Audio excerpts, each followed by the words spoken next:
Okay, so yeah, we've just gone past 2 o'clock. Thanks everyone for logging in and joining us on this first online session from the library. This is the first of our library seminars for researchers. We're yeah, really excited to be bringing this new format to you. Yeah, we had a lot of registrations, which was exciting, and yeah. We will share the schedule. You can see the link here. We'll put that into the comments, but you can also see via the Eventbrite page that we've got lots of upcoming sessions that you can register for. So we've got almost 50 people online at the moment, so that's excellent. I'm sure everyone's already familiar with what the overview of the session is. So we're going to have our members of the portal team take us through a demonstration of what features the RMIT Researcher Portal has. And yeah, just basic etiquette of the seminar. Just make sure you've got your microphone or camera on mute and ask questions via the chat function. We'll also have librarians and the portal staff answering questions as we go via that chat feature as well.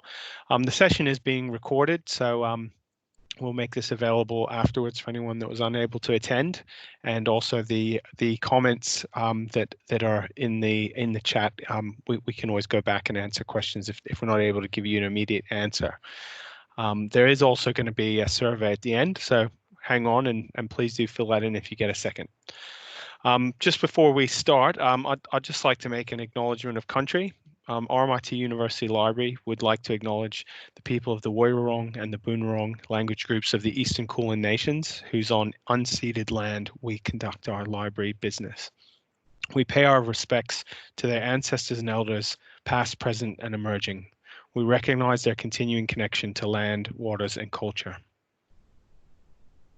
Now, I'd just like to hand over to the portal team. So on the line, we've also got Anita, Liam, and Lindsay, and I've chucked in their email underneath here, so you can email them directly at researcher.portal, and I'll hand over for them to take over. Thanks very much. Thank you so much, Sam. This is Anita. I'm just sharing my screen with you, some slides. So I'll just give it a few seconds to load. All right, so thank you, Sam, and thank you, Gary, as well, for organising this, and thank you everyone showing up. So my name's Anita, and I'm one of the 3 members for the portal, and what we'll do today is do something so we'll split it up into 4 sections.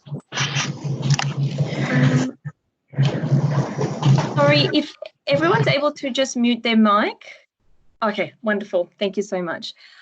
All right, so the first section will be an introduction where Liam will tell you about the background of the portal and the current state of it and what it can do for you. And then I'll give you an overview of the main functions. And the first will be the personal research data that you can access. And then the knowledge and information section. We'll also look at the search field, help center, and have a notice about the notification banner. These first 2 sections will be us talking at you, and apologies for that. But as Sam mentioned, please put in any questions you like into the chat. So the librarians are there, but there are also 3 of us here from the portal as well, and we'll answer as soon as we can. And if we don't get to, we can always follow up with you later. The third section will be a demonstration, and we'll have Lindsay highlight 2 features that we often get asked about, and then we will give it to you to tell us what you would like to see, and then we can show our demonstration of that. And finally, we'll have a quick wrap up, and as Sam mentioned, there'll be a survey there, and it's not just about to give us feedback for the presentation, but also for you to ask any questions, or if anybody wants to volunteer for 10 minutes in the future to do any testing of new features, let us know. All right, so first up, Leah, just quickly, as I mentioned, the chat function, please use it, and there'll be the survey later. I already mentioned that. All right, Liam, whenever you're ready, you can do the introduction. Hey, everyone. Yeah, as Anita said, I'm Liam. I'm one of the 3 people part of the portal team at the moment, and it's my pleasure to just give you a brief kind of introduction about the portal, a bit of background and context about where we are and why we are where we are. So, excellent. All right, so what is the researcher portal? Effectively, the research portal serves as a single space for researchers at RMIT to access a suite of project management tools for research projects, as well as giving them the ability to access knowledge articles and contact support teams should they need any help with any of the aforementioned research projects. From here, you can see data related to your projects, as well as up-to-date research-related knowledge resources and FAQs that are prepared by myself and Anita. We launched the portal initially in January of 2019, and since then we have been releasing regular updates that include supplements to features that already exist, as well as new features that we add, I guess not semi-regularly, but kind of as they arise based on the feedback that we get. And at this stage, the portal is available to all RMIT staff, researchers, and HDR candidates. We developed the portal because our central goal was basically to make the process of research at RMIT much easier for both academics as well as for the professional staff that support them. Before we began development, information forms and processes were spread across some 400 intranet sites and web pages throughout RMIT, and some of this information was not being properly maintained. So that was leading to a lot of stumbling upon information that either wasn't helpful or was no longer relevant to certain topics. And it was really getting to a point where it was just difficult for the support staff who managed these areas to keep a track of where all this information was and to keep updating it. So as I said, our central focus is to improve life for researchers at RMIT and to uplift their capacity of both researchers and for the research staff that support them.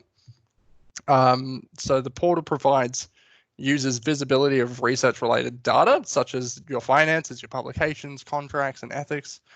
It gives you access to information about your research projects from a central space, keeping it current and correct. And it gives you the ability to contact support teams with whatever you need help with throughout the course of your projects.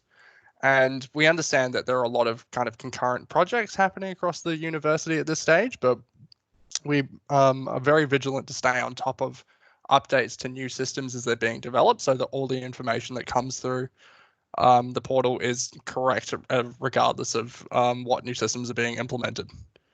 And with that, I'd like to hand over back to Anita to give you more of an in-depth overview of what I've discussed.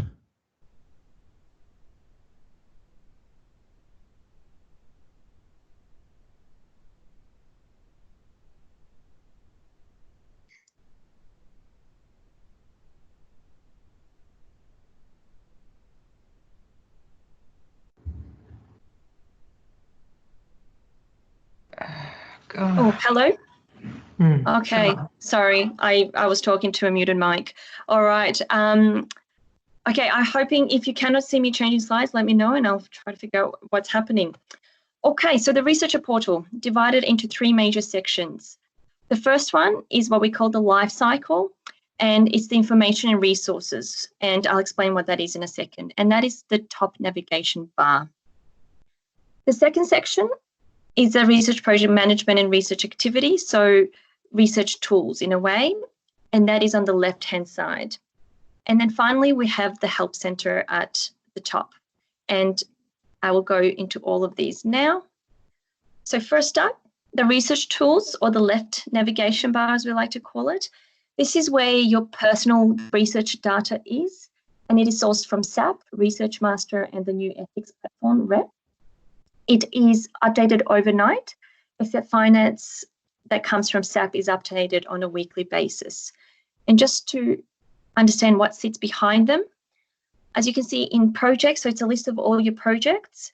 Under my milestones, you can find anything that you need to have done. So basically it can be an ethics final report that you need to do, or if there is any information that you need to send through to the pubs team, or if a contract is about to expire, that should be there.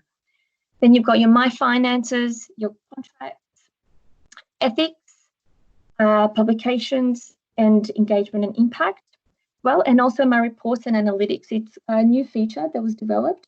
And here you can find, basically download reports that's related to the information that's in under all of these icons. And it's all interconnected, so you can connect a project to certain contracts or to certain ethics applications or publications, and you're able to export that data. So things that you might have had to ask people to do for you in the past, some of it you can do yourself now, and it is your data, so it should be, I guess, visible to you. Two sections, we have my candidate center and my supervisor center. It's also in the left nav, it just couldn't fit onto that slide. This takes you to SAMS. If you are a candidate, please go to my candidate center. If you're a supervisor, please go to the supervisor center. But they, as I said, they just take you directly to SAMS. Then we have the top navigation bar. It's what we call the life cycle. And here, this is information. So it's advice, instructions, forms, processes, FAQs, how-tos. And this is general, and it's available and visible to everyone who is on the portal. And think of that as a very major distinction between the left and top navigation bar. The left is your private data, only you can see it. The top is what everyone can see. And all those 400 or so pages that Leah mentioned earlier, all that information was collated and it's been updated and put now onto the portal.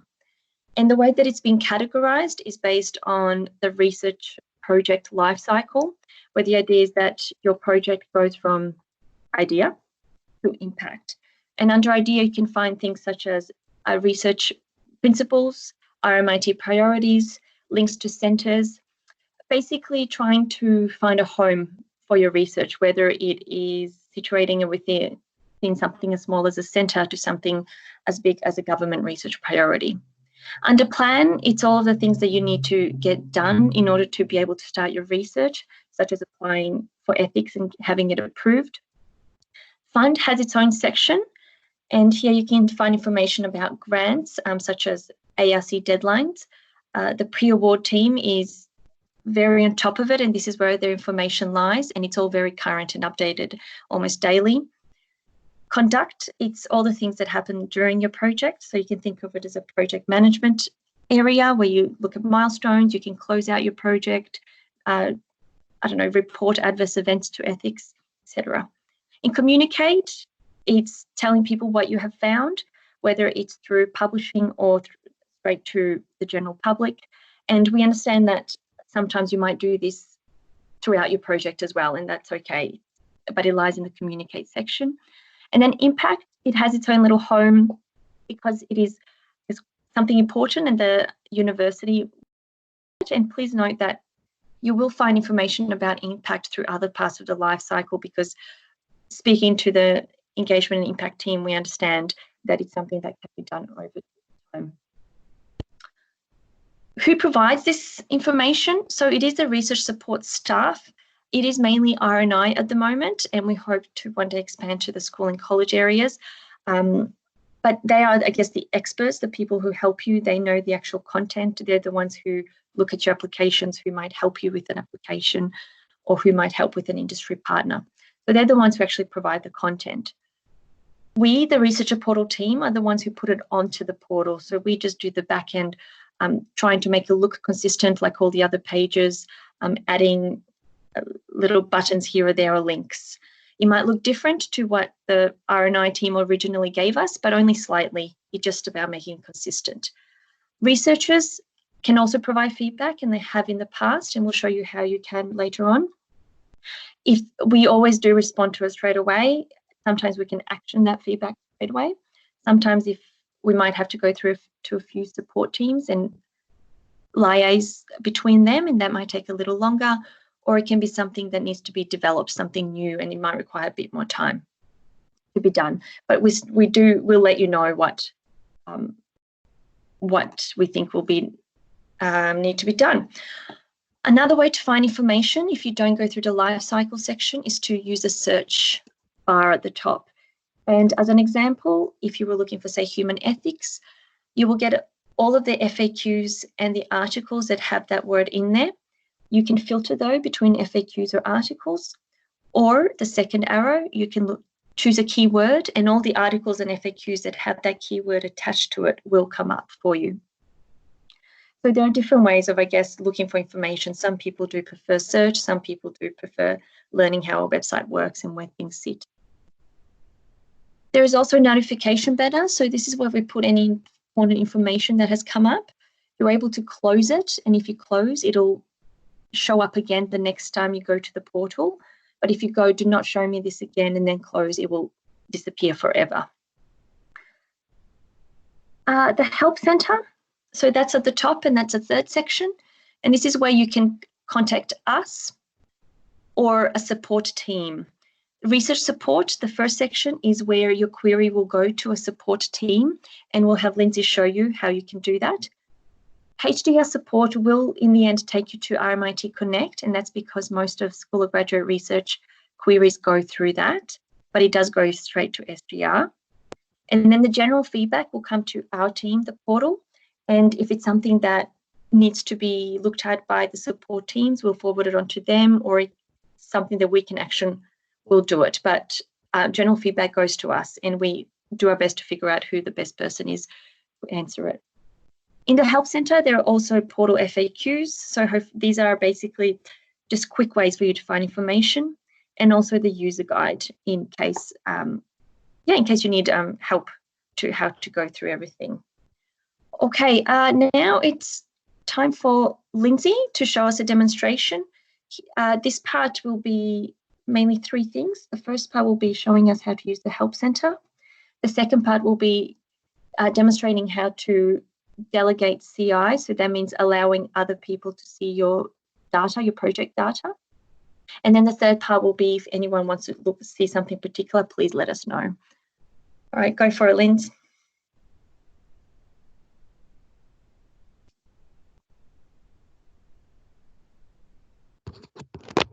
Hello, just bear with me while I share my screen.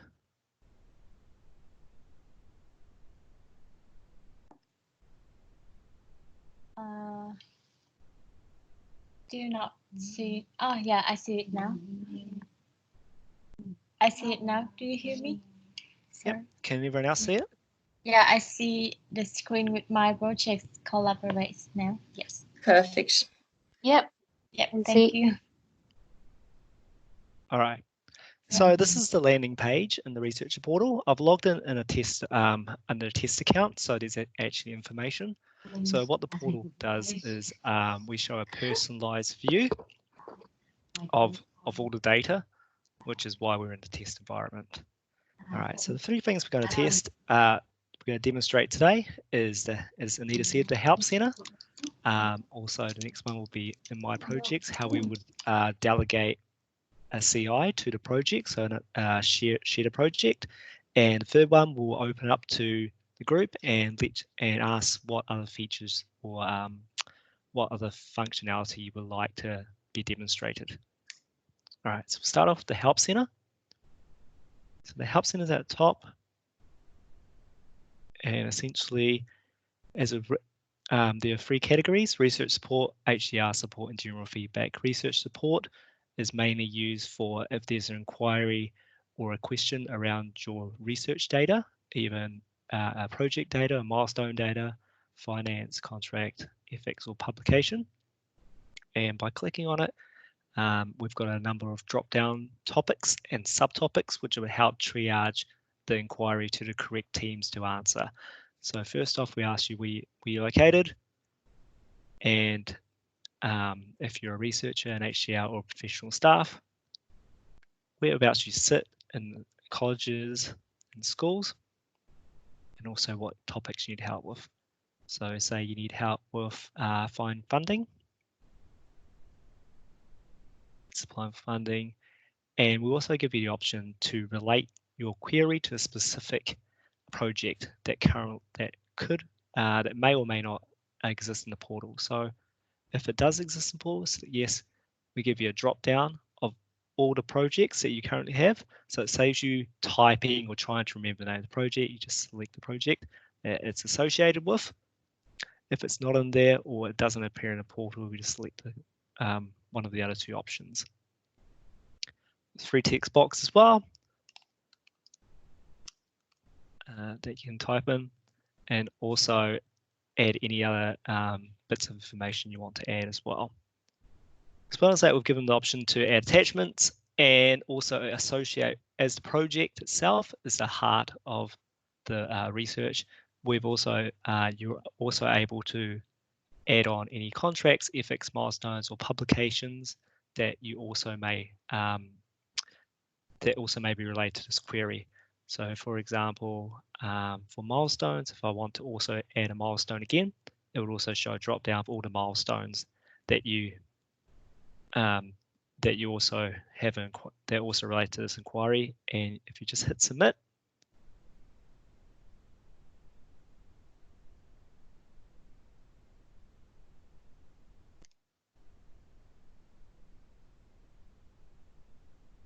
that will just send an inquiry to relevant teams.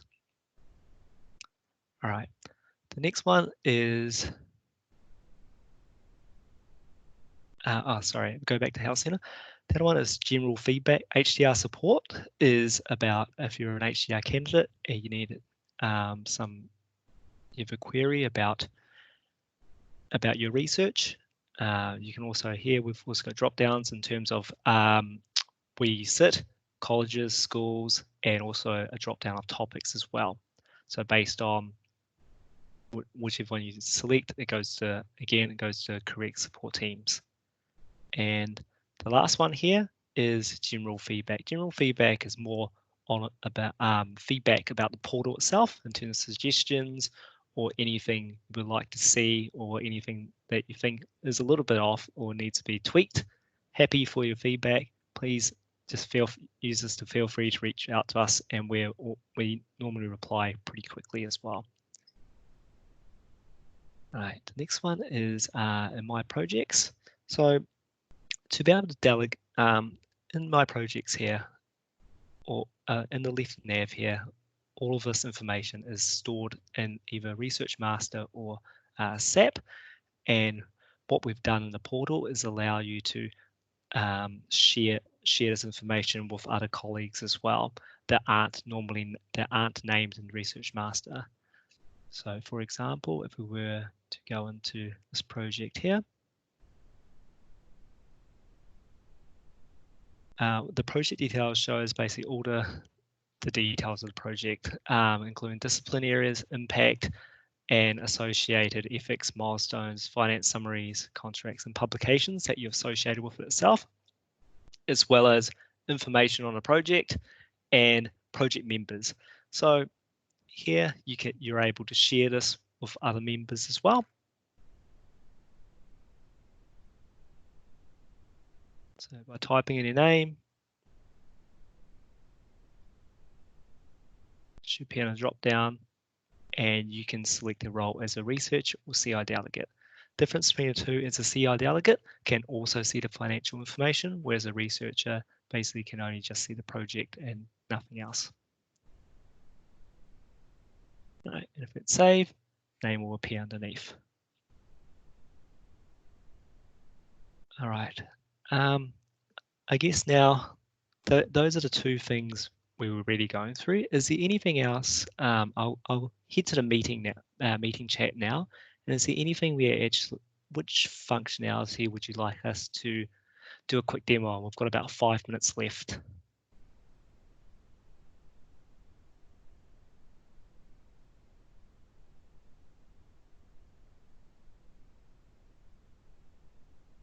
Anything? There is oh, there we go, accessing ethics applications or publications as well being inaccurate. Okay, so if publications are inaccurate, there are two things you can do. One is you can go to Help Center, and under Research Support, you can actually select that under the publications itself, you can actually select the publication that is incorrect, and you can inquire here and say my publications are correct. The status is incorrect. It should be eligible, not eligible, or I'm missing pubs.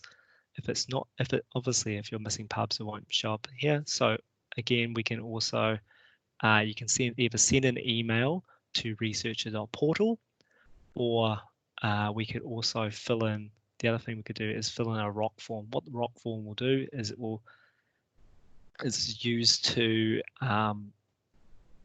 used by the publications team to to upload and also add the publication record into Research Master. So here we can, in the search bar at top,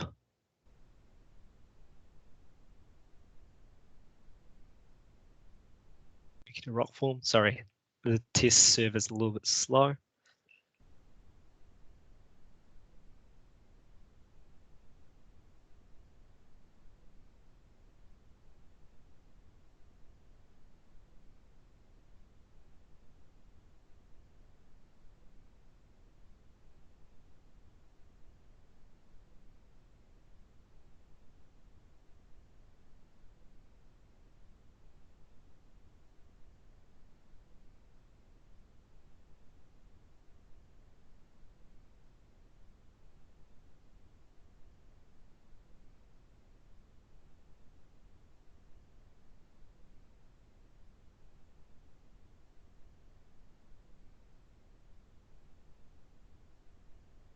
Okay, I know it's in here, sorry. I think we haven't uploaded all the articles into the test environment, but there is a rock form that you can use. I can show it if you like. Okay, sure. Do you know where? Yeah. I know this place off by heart. All right. All right. All right, so hopefully everyone can see. So it will be in the communicate section because it's about publications. Sorry, it's a little slow. Oh gosh, it's very slow.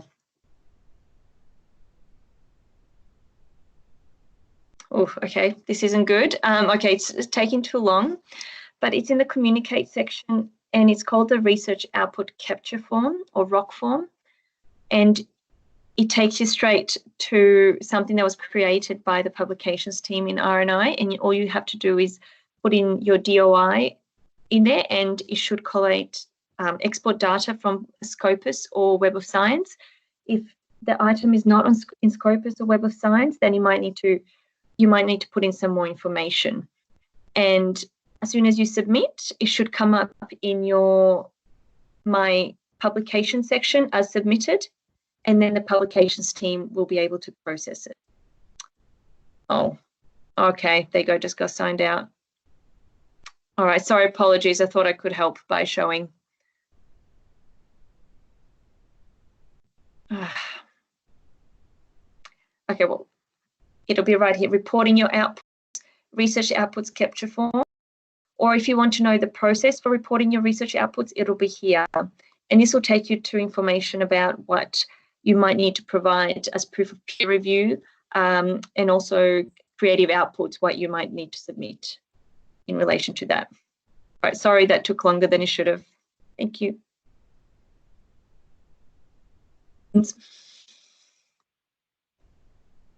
Okay, and the other question was about ethics, accessing ethics applications. Yes.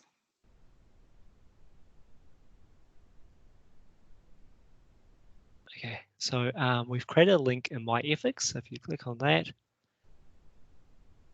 at the top, all we have to do is click on Open Ethics Platform. That will open a new tab.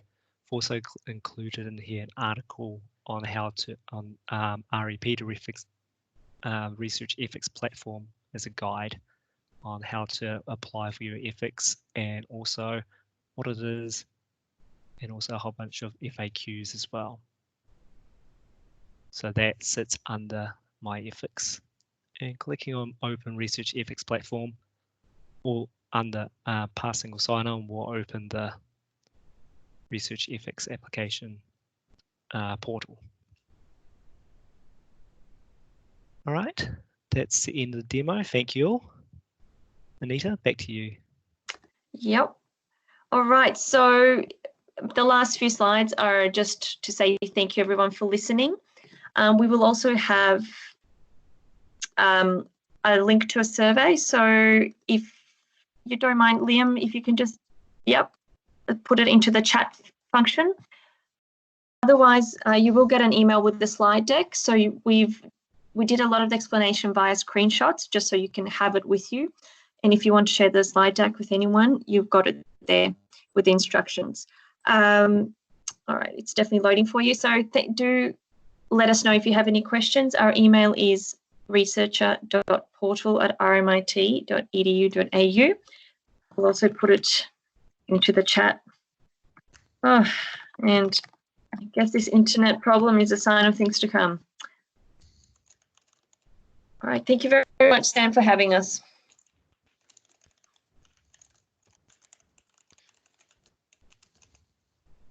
Yeah, thanks so much, Liam, Anita, and Lindsay. That was excellent, nice and concise. And as we said, yeah, we'll make sure that we send out the slide deck and the recording links to all the participants today.